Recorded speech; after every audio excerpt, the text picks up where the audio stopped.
Craving satisfied mga kababs. Nag-try kami sa Hot Chicks and ito yung place nila. Maliit lang but they can accommodate 15 to 20 packs. And ang cute naman nung place nila. Meron din silang message board na puno na. And ang in-order namin is yung set 2 nila sa meal. So, ang tinry namin ay may combination na ng fries, bread, and chicken. Itong chicken fillet nila, juicy and crispy. Nakalimutan ko lang yung tawag sa dip nila but it tastes like mustard na may mayonnaise. So, masarap siya.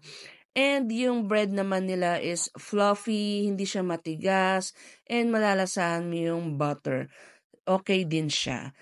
And, of course, meron na yan kasamang fries dyan.